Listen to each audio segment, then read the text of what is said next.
the excess from your cash flow, which you mentioned before, well, let me back up a little bit. I'm going to talk about, conjecturally, the proposed line from the Bakken to the Illinois end of the line. I'm going to ignore for now the line from there to the Gulf Coast. Sure, it's a different project. Just the one that was kind of advertised earlier. You'll have cash flow that'll be generated by charging shippers to transport the oil from point A to point B. Yes, sir. Our revenues come from the services, the transportation service we provide. And to the extent that you have cash flow that's in excess of your operational costs and your capital costs to build this pipeline, that generally goes into net profit, and that's what generates the additional profitability for projected additional profitability for Dakota Access. If you make more money than it costs you to run the operation, including your capital expenses, you're making a profit, correct? Not a trick question. No, I don't see it as. I certainly understood that it wasn't. So yeah, if you recover your capital, including time value, and you recover your operating expenses, then what you have left is distributed to your equity owners as profit. Yes, sir. So the benefit to the pipeline immediately is to the Dakota Access partners, investors, equity holders, and of course anybody who, I guess, sells steel for pipelines. No, I think quite to the contrary. That's a narrow. You're going to make a profit. No, I'm just answering your question. It's and because I understand why you're asking it, and I think it's worth making sure it's fulsome. That's a narrow interpretation of who benefits from the pipeline, and I think as my testimony makes clear, and as I think the facts bear out, there are considerable benefits that extend well beyond Energy Transfer in particular, and its equity owners in particular. And those benefits include we as Americans and Iowans in particular. It's maybe worth just focusing on the fact that it's a broader context of benefit than just Energy Transfer partners and the other equity owners. If I were to tell the equity owners that they had to convert to a nonprofit, they're not going to make any money at all. The benefits you described for America would not be involved in this operation, would they? They are involved because they're going to make a profit, not because this is good for America. They have to get a profit, don't they? My point, sir, is that they're not. These issues aren't sort of binary as you're laying them out, and they're not exclusive as you're laying them out. That the benefits extend well beyond just the anticipated return on the investment of capital to build infrastructure, sir. Can Dakota Access assure Iowans that Dakota Access will not incur significant costs and liabilities from the transport of its oil that would result in environmental damage? So I didn't exactly understand the question, but maybe I can say, in terms of operations, so, and I apologize that, so we were sort of, my testimony can speak to certain items, and other folks' testimony can speak to certain items. And in my capacity, I deal with business development, which doesn't just entail, but it entails the commercially supporting the project and getting it in service. And there are others, in particular, I think Joey Mahmood, who can speak to the issues you're speaking to. So it's not that since I can't, there isn't someone who can, but I believe Joey Mahmood, in his testimony, is the person who can address operations and what follows placing the pipeline in service. It's just not within my scope of knowledge, sir. I didn't catch the name of who you say is better. It's Joey Mahmood, sir.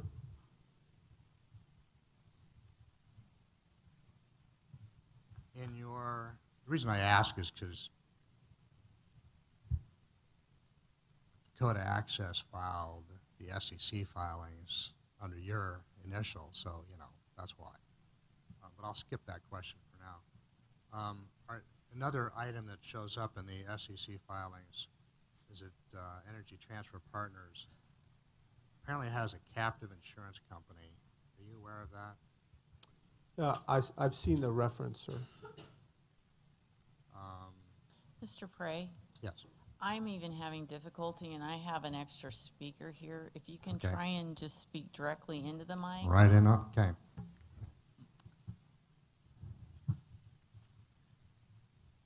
Do you know anything about that captive insurance company? I know very little, but I'm happy to share what I do know.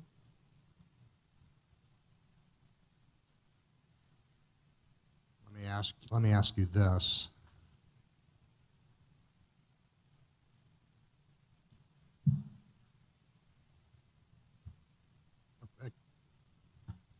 I don't want to get into the SEC filing in particular, but apparently on page 370 of DRD1, it states that in 2013, Energy Transfer Partners established a wholly owned captive insurance company.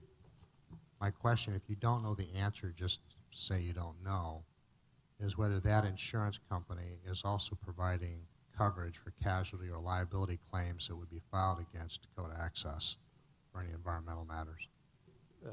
Sure, so I was going to try and find the reference, but I don't know, sir. Okay.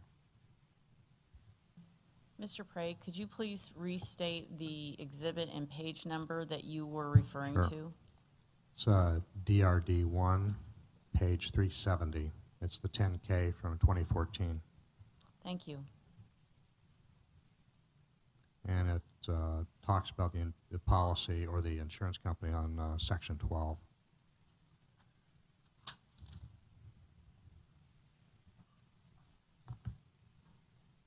That concludes my questioning.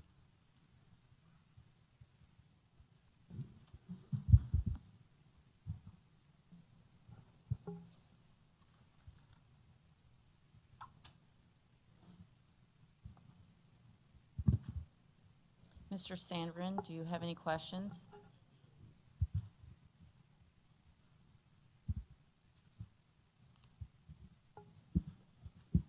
Morning, Mr. Daniels. Thank you for coming. I guess some of these questions kind of touch back at what's had been touched on by Mr. Prey and Mr. Murray, but I'm just trying to kind of wrap my head around the structure of Dakota Access. And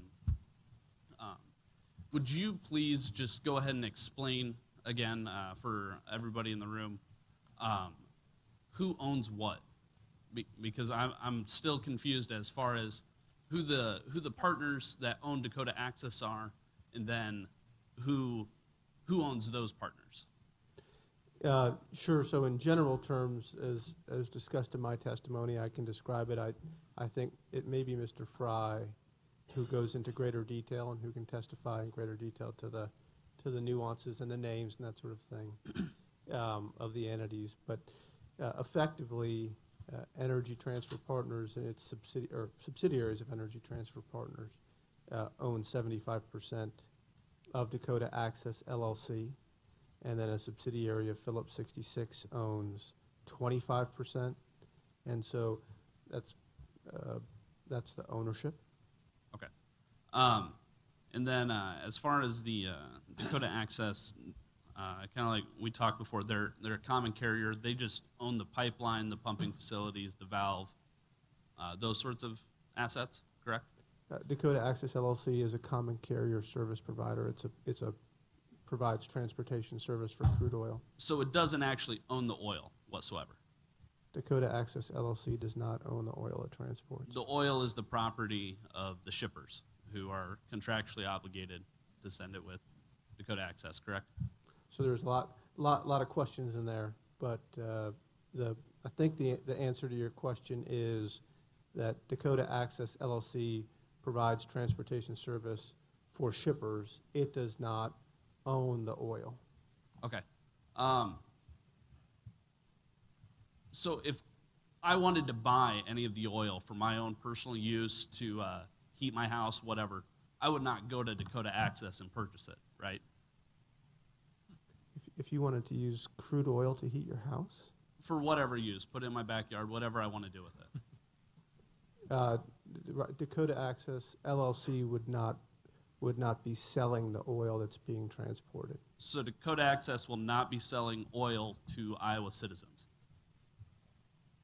Again, Dakota Access LLC doesn't sell, it provides a transportation service, and so it doesn't sell oil as part of its commercial business. Does it directly provide any business services to Iowa citizens? I'm not sure what you mean by business services, but let me see if I can answer the question this way. Iowans are among the largest consumers per capita of refined product in America. And so, and I think maybe some of the point that you're hitting on, or a point that you're hitting on, is that there's not production in Iowa and there aren't crude oil refineries in Iowa, which means that Iowans draw their refined products from the rest of the U.S., from the refining, from production that occurs elsewhere in the U.S. and refining capacity that is located elsewhere in the U.S. But they purchase those products from other companies, correct? Sorry, sir. So maybe I can just finish answering the question, and then I'm happy to answer the other. But in terms of, you said business services, or whatever the formulation was exactly. I mean, Iowans are very large consumers on a per capita basis of refined products that are derived from crude oil.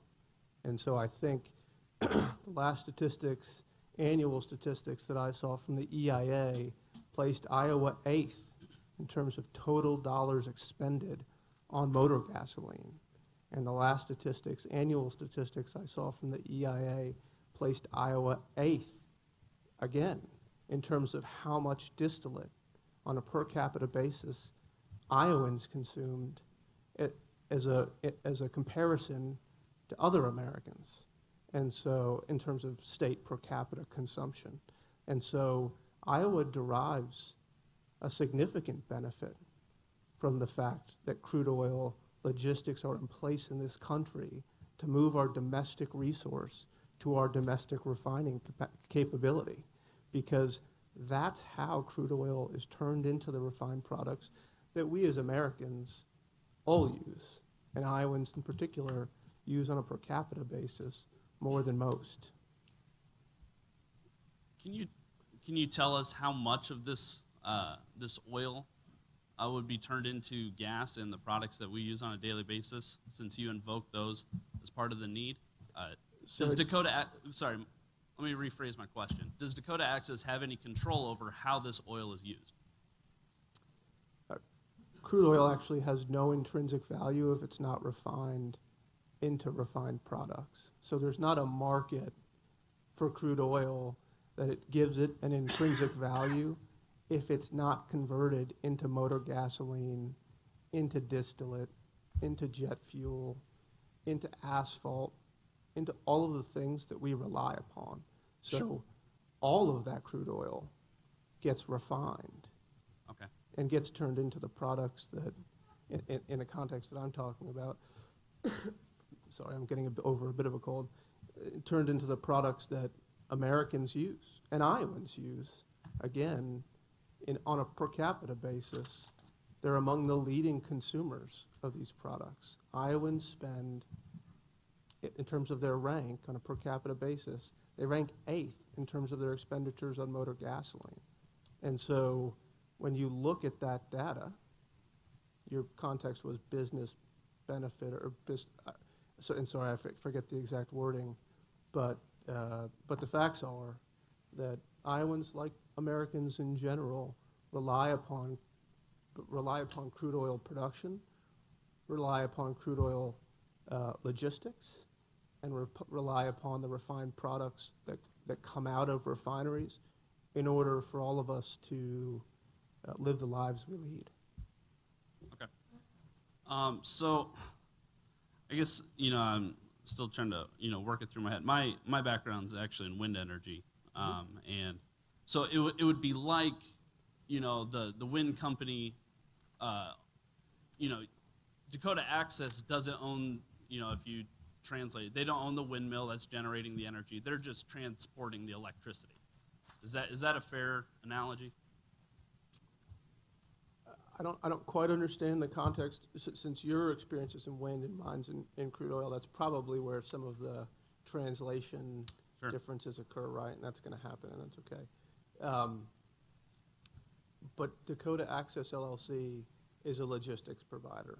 Sure. We receive crude oil in our 6 origins in North Dakota, and we transport it to Patoka, where it reaches a key logistics hub in Pad 2, and Iowa's part of Pad 2, right? I think you have a context for pads. I think I provided it in my testimony, but Yes. I'm using an acronym, so I don't want to do that without explaining it if I need to. But Iowa's part of Pad 2, and the Patoka hub is a key hub in Pad 2 for refiners to source crude out of.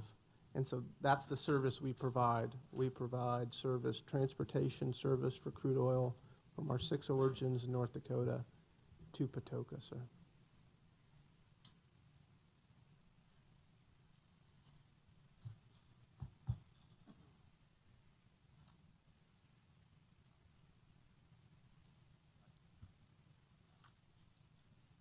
Okay, so as far as the benefit to Americans generally and Iowans specifically, is there any guarantee that this North Dakota oil will actually stay in the United States?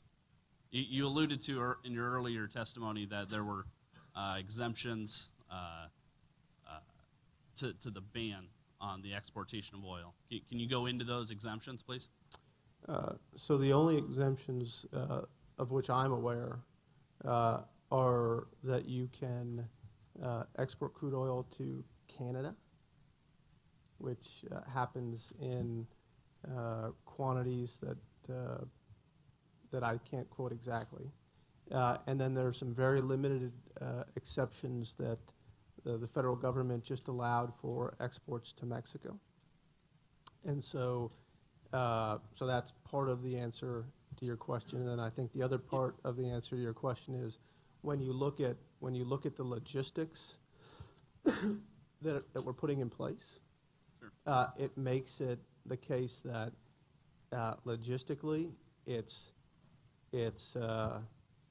or in terms of how the market functions, it would be unlikely that you'd see Bakken crude that we transport into Patoka, or even if it's picked up by another pipeline and moved to the Gulf Coast. Well, first of all, it can't get exported except for those exceptions, right? Federal law. Sure. But then beyond that, the market functions in a way where the greatest likelihood by far is it's consumed within the U.S. because it's crude that U.S. refiners want to run. Sure. Okay, so oil is transported through the pipeline to Patoka. It goes to a refinery. It's refined into these petroleum-based products that we use every day. Is there a ban on exportation of refined petroleum products? There's not, to my knowledge, there's not a ban. So on it. you cannot guarantee that this oil would not be turned into products and then exported for the benefit of citizens of other countries? Yeah, what I can say is that we import very little refined product relative to our consumption. So for the most part, what gets refined in the U.S. is consumed in the U.S. And in fact, when you think about Pad 2 in particular, right, again, where Iowa sits, Pad 3, if there's this concern about crude going to the Gulf Coast and that context and what it means, notwithstanding the fact that there's an export ban in place that for the most part means that crude can't reach refineries outside the U.S., and that President Obama has said he has no intention of changing or lifting. Right? He said he'd veto it. But putting that to the side and just talking about the issue of how Pad 2, where Iowa is situated, operates, you've got roughly approximate numbers, last numbers I saw, 1 billion gallons of refined product leaving pad 3 and coming into pad 2. So when you talk about crude oil reaching refineries and being, having the potential to go other places, you're talking about when barrels reach pad 3, pad 2 needing to draw them in. So that significant quantities, again, I think, roughly speaking, in terms of refined product, call it it's 1 billion gallons a month is the right statistic that has to come out of pad 3 to meet pad 2 demand. And so when you're talking, it's inter-pad transfers, right? Or you could say it's being exported out of pad 3 into pad 2. But pad 2 is dependent upon pad 3 and the refining capacity in pad 3 to meet its demand for refined product. Sure. Okay, I want to shift focus a little bit. I'm looking at page 20 of your pre-filed testimony, and there the question that begins on line 3. I'm looking at the answer. Let's see, line 9 through 13, 14. You mentioned the experience that Energy Transfer has in constructing these massive pipelines. West Texas Gateway NGL pipeline. What product travels through that? And sorry, I must have misheard the page number. Page 20 of 24. 20 of 24. Definitely misheard the page number. That is a natural gas liquids pipeline. Okay. Florida Gas Transmission Companies, the Phase 8 expansion project. What product transfers through that line? Florida Gas Transmission? Yes. That's a natural gas pipeline. Okay. The SXL Mariner East NGL pipeline. What product? Yeah, again, that's a natural gas liquids Okay. pipeline. It's a liquids pipeline. Has Energy Transfer laid a crude oil line through the state of Iowa before? Not to my knowledge. None of the subsidiary companies of the Energy Transfer family? Again, not to my knowledge. So of the, I just had it here. How many miles of pipeline does Energy Transfer control, or have they laid? Off the top of your head, rough estimate. I'm not looking for a specific number. I wouldn't be able to give you a number that you could rely upon. It could be that we listed in our 10K, or Energy Transfer Partners listed in its 10K, but I don't have the number off the top of my head to tell you. And what percentage of those are crude oil, 30-inch diameter lines? Again, since I don't have the overall number in my head to tell you, I certainly couldn't give you percentages off of that number. Okay. I have no further questions.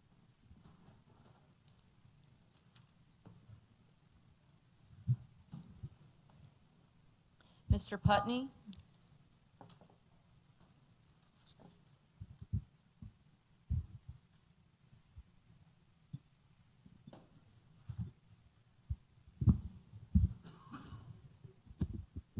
Can you hear me okay? Yes, sir. Thank you. Okay, thank you.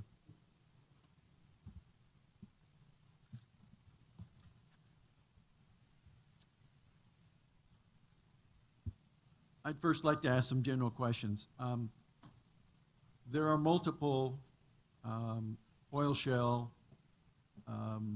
entities out there in the sense of different fields that are currently in production. Is that correct? So you're talking about the Bakken. There's also the Eagle Ford down in Texas, and the Marcellus Utica Shale over in the Ohio, area as well. Yes, sir. There are those shales. Those areas of production do exist, sir. Okay. Yes. Are they all producing light sweet crude? In different percentages, different quantities, yes, sir. Okay. Are they all producing natural gas? Again, in different quantities and different characteristics, yes, sir. Okay. what is being done with the natural gas that's produced as part of the oil production? Are they storing it, or are they flaring it off? It just depends on where Well, you're what is being talking done in about. the Bakken? Let's ask that, since you know more about the Bakken. My understanding is that to some extent there's flaring going on, and a lot of it's being transported out or being consumed in the region, but I haven't studied the natural gas market in that regard. So. Okay, actually, the literature that is out there on the Bakken is that most of the gas in the Bakken is being flared because there's actually not a collection system with the large number of wells that's out there, so that most of that natural gas is actually being flared into the atmosphere under special permits right now that are out there because of the cost of storage is so high with no natural gas collection system out there right now. Is there a question there, sir? Yeah, I'm getting to that. Oh, I'm getting okay. to that question. Thank you very Okay, much. I'm getting to that question.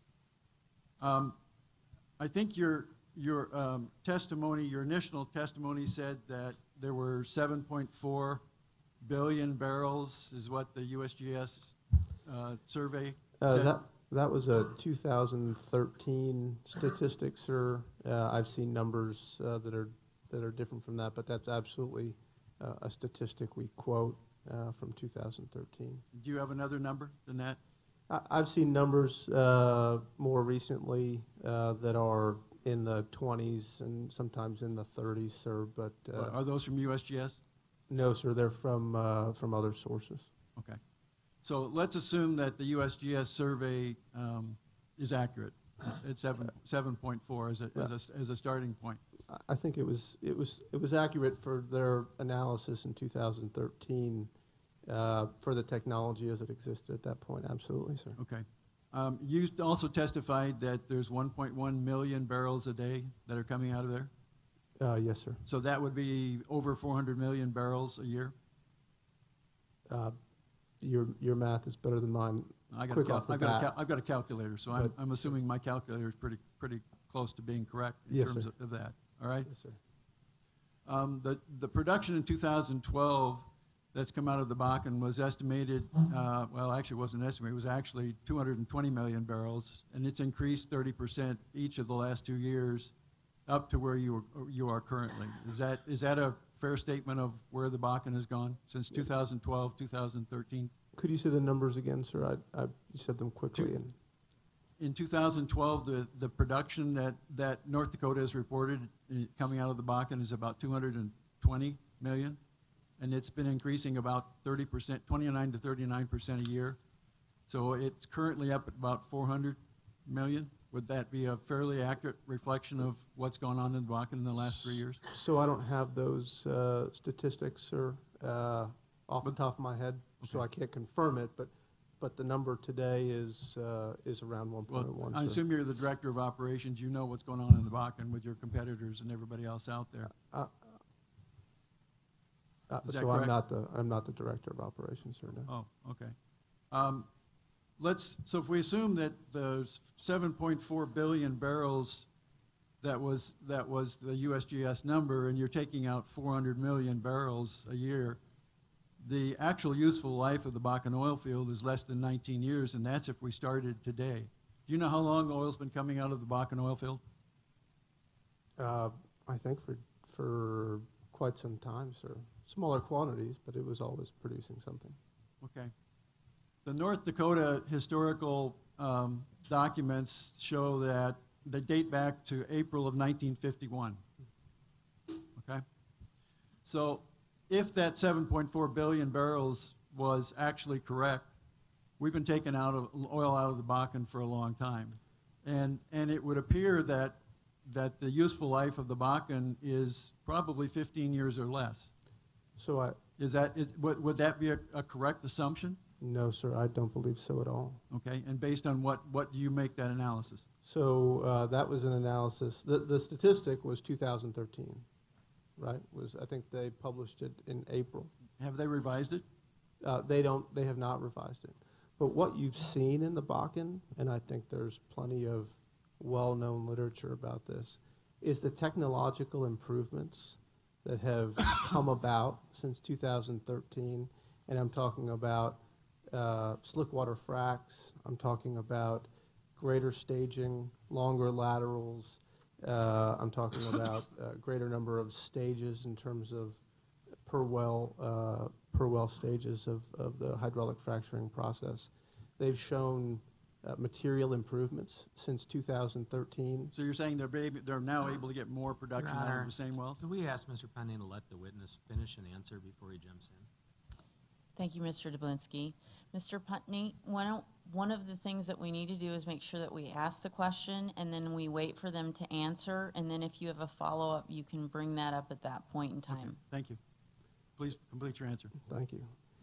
And so what you've seen, and that's the reason why you've seen more recent statistics, albeit from not from the same source, talk about numbers far in excess of that, is that the technological improvements are able to allow us in this country, whether it's from the Bakken or, like you said, from the Eagle Ford or other locations where shale's being developed, where our domestic resource is being developed. They allow us to get more oil out of the ground in terms of the percentage in place. And so that's why you see actually even larger numbers out of those who know the basin more recently. Okay. Initially, I believe it was stated that the depletion rate on the wells in the first year was 70%, and then it goes downhill considerably since then. Are you disputing that statistic? I don't dispute that there's a decline rate, sir. I don't know where those statistics came from, and I don't have the exact numbers for you myself. Okay. Well, the statistics actually came from Core Labs, which is a like an Halliburton or some of the others that actually assist the well producers, and they themselves have put that statistic out along with some additional information. Your Honor, I would object. I've let it go a couple times, but Mr. Putney is essentially testifying and has repeatedly. He'll have an opportunity to do that when he takes a stand if he wants to do that. I understand we're often a little more lenient with laypersons. Mr. Putney is an attorney. He's putting a lot of information in there and maybe getting to a question. Here he's talking about statistics. He's not telling us what they are. He's vouching for their reliability. That shouldn't be allowed to happen. Mr. Putney, do you have a response? My response is the statistics I'm putting out there are public knowledge in terms of what's been reported. They're on websites of the companies that I've cited. They're available in terms of the oil and gas revenue information. They're Baker Hughes and Halliburton and all of these companies all have their own websites that put this information out there. So I'm not making things up. I'm just stating, and I believe that the witness, given the position that he is in, probably knows most of this because I would assume that Energy Transfer Partners subscribes to a lot of periodicals and publications to stay abreast of what's going on in the oil field. So I don't think anything I'm saying is news to anybody. Mr. Putney? Yes. Have you submitted the documents that you're citing as an exhibit? Not at this point. I have not. So in a normal proceeding of which we are in, you would provide those in exhibits and then introduce those in your cross-examination. If you want to continue to provide information and data, the board would request that you provide that information in a form of an exhibit that all parties have a copy of, and that we can refer to when you're citing to that information. I'll be happy to do that in the future. Thank you. Okay. How many refiners are up in the South Dakota area? In South Dakota, sir? Or the Dakotas, where the Bakken oil field is? To my knowledge, there are 2. Okay. Are they able to handle the output that's coming out of the Bakken area? My understanding is that one has a capacity of somewhere on the order of magnitude of 70,000 barrels, and the other one has a capacity on the order of magnitude of 20,000 barrels, sir. So the answer in that context and sorry for the detail, but the simple answer is no. Okay. Does that explain why the Bakken oil has so much explosive potential with the NGLs still in it as it's being shipped either by pipeline or by train? Objection, Your Honor. That assumes facts, not in evidence. I think it goes directly to the issue of safety of rail versus pipeline. Your Honor, he's embedding assumptions that, again, he's testifying about as to the allegedly explosive nature of the oil. No, I'm not. There is no evidence of that whatsoever. Would you please restate your question, Mr. Putney? Okay. Are the NGLs being removed from the Bakken oil before it is shipped? Yeah, to my knowledge. Yes? I said yes to my knowledge. Okay. Tell me about the number of refiners at Pad 2, in the Pad 2 area. When you say number of refiners, do you mean in terms of their overall capacity? Yeah, capacity. I think the numbers I've seen are between 3.8 and 3.9 million barrels of refining capacity in Pad 2, and the variability depends on how you're counting it in terms of capacities. Okay. Do you know what are they running at full capacity now?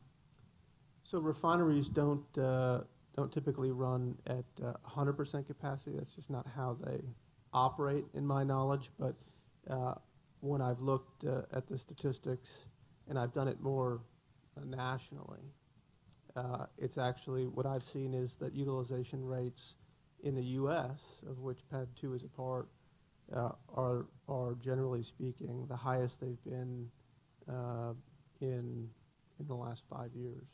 Okay, I'm not sure I understand that question. So you're saying that they're running close to 100%, but maybe not at 100%? No, well, refineries statistics that I've seen just from any statistic I've ever seen doesn't have a refinery running at 100% of its nameplate capacity.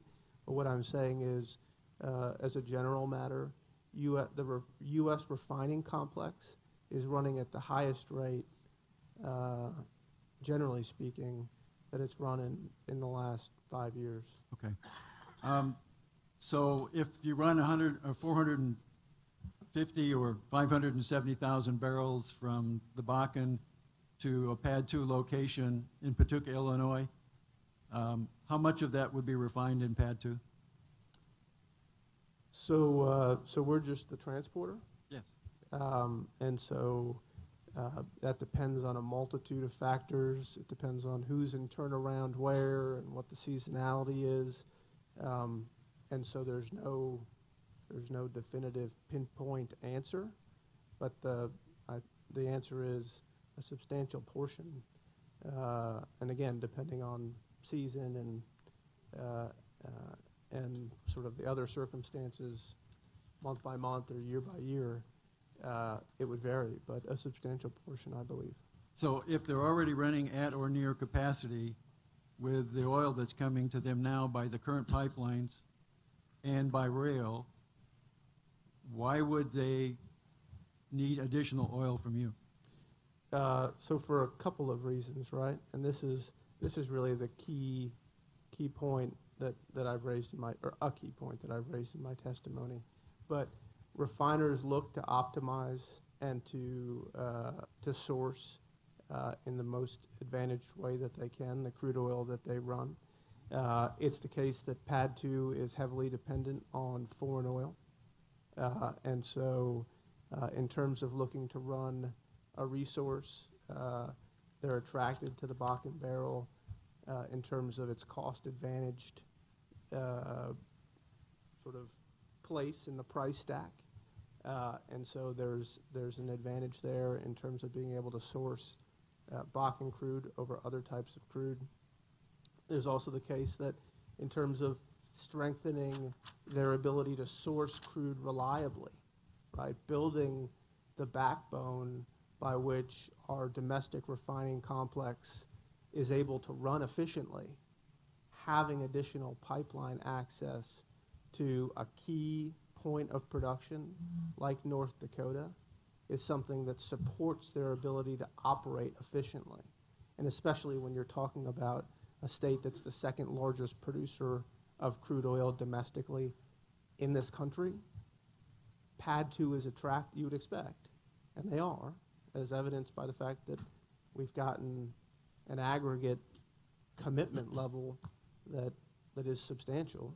They are attracted to being able to draw Bakken crude oil out of North Dakota and down into PADD 2. A substantial portion of your Bakken crude goes, according to your testimony, east and west. Is that correct? You mean what's railed? Yes. Yeah.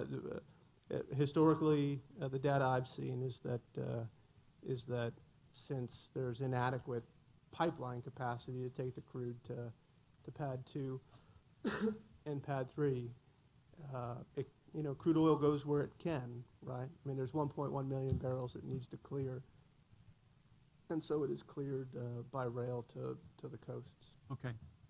To make this clear, does the third component of this, which is the Bakken oil that goes south, mainly go over to the Louisiana area, over there to the refiners over there, or where in Texas are you sending this Bakken crude for refining into gas? So who's the you in that?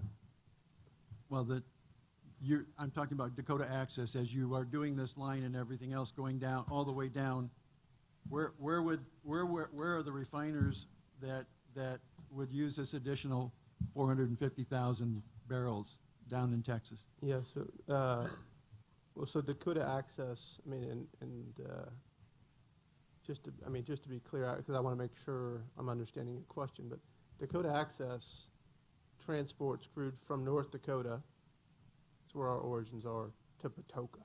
I'm aware of that, yes. And so I'm just trying to understand we're the transporter, right? And in that context, that's the service we provide. And so I struggle to answer your question because in that context, I don't understand the question. Well, I think you testified that the refiners are operating at or near capacity now. I said they're operating at the statistics I see is that they're operating at extremely high utilization rate, extreme or whatever, very high utilization rates on a historical basis relative to their 5-year averages. And I think you've testified that the 450,000 barrels that you're talking, or 570 or whatever it is half of what is now currently being exported out of the Bakken. Is that correct? When you say exported out of the Bakken, do you mean just transported to locations in the U.S.? By rail or by pipeline or whatever? Yeah, the Dakota Access capacity into Patoka is approximately 450,000 barrels is what we've said. So isn't your oil already going down there by some route? I'm missing your point. No, sir. I mean, no, there's not a Dakota Access pipeline currently in place. That's true. Sorry, go ahead. And the answer is, I mean, whether you're talking about PADD 2 or PADD 3, right? So we could take our pick. The facts are these, that both pads depend on close to 3 million barrels a day of non-domestic crude in order to run. I mean, or another way of saying it, and actually a more accurate way of saying it is, those are the import levels into those pads from outside the U.S. And right. So whether you're talking about PADD 2 or whether you're talking about PADD 3, we're talking about linking a domestic resource to a domestic refining market. Okay. That's what Dakota Access is doing. And it's enabling refiners to have more choice and to have access to the second largest producing state in North America in the most efficient and safe and reliable manner.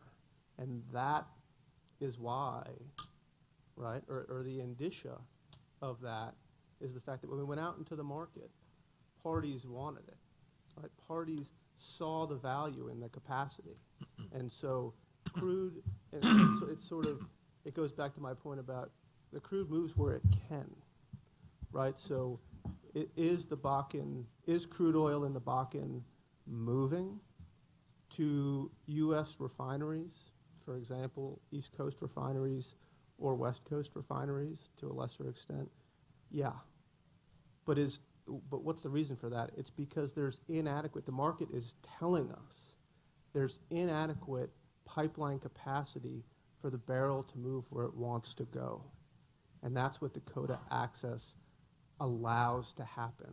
The market functions more efficiently because the crude can get to where it logistically should go, not to just where it can clear. Are you familiar with the Trans-Canada Pipeline? TransCanada owns a lot of pipelines. The one that Are comes you down, referring the one to- that comes down from Canada Are- through, it goes over to Pawtucket, Illinois, goes down to Cushing. Are you familiar with that pipeline? Are you referring to the Keystone Pipeline, sir? And not the XL, but the Keystone Pipeline, yes. I am familiar with that pipeline, sir, yes. Okay. Does that not already serve the areas that we're talking about with both tar sands and Bakken crude? Not to my knowledge, sir, no. Not Bakken crude, no, sir. Not to my knowledge. So how does the Bakken crude get down to south now? Is Well, it all again, by rail? there's about, net of refining capacity, sir. There's about half that leaves North Dakota by pipeline. Which and there's pipelines? I couldn't, there are a host of them, sir. Someone else asked whether I knew the number. Okay. I don't. And then about half of it, like we've just been talking about, clears by rail, right? And that's an articulation, I think, very clearly. I mean, you don't need to look for facts. You don't need to hunt them down. It's that the barrels don't have the choice, right, to clear otherwise, and so they go by rail.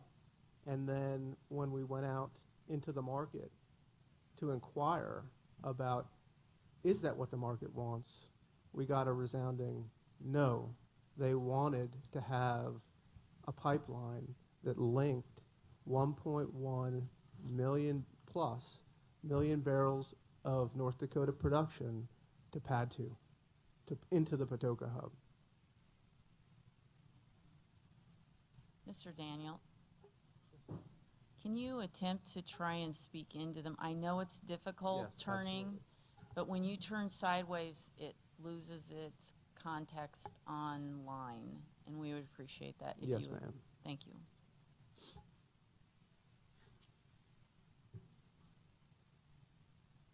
I've got 2 exhibits I'd like to bring over.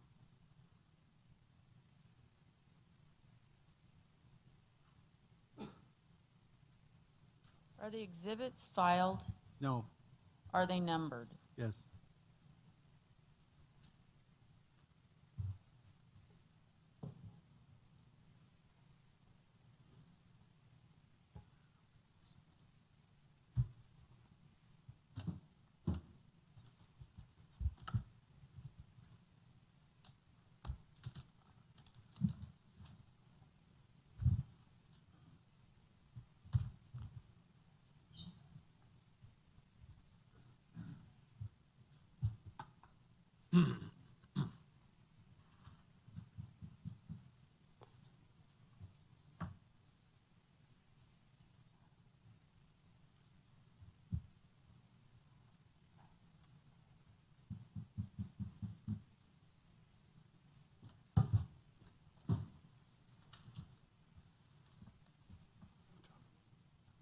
Thank you very much.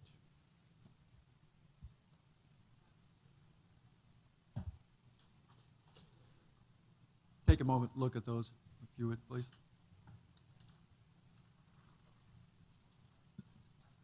And in case I didn't get everybody's numbered, these are just 2 news articles about the Koch brothers abandoning a Bakken oil pipeline and Enterprise Products Partners also abandoning a pipeline. These are late 2014.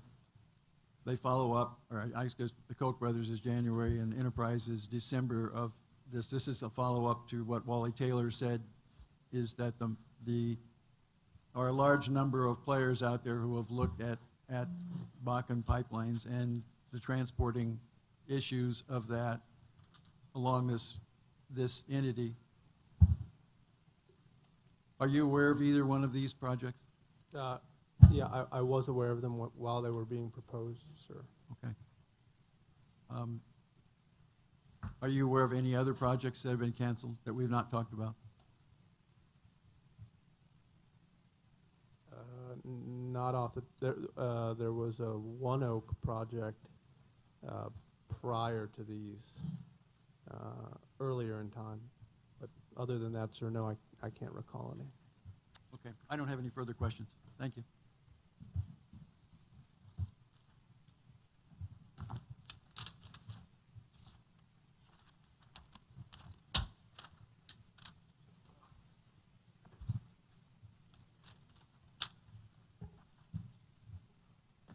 At this time, the Utilities Board will recess until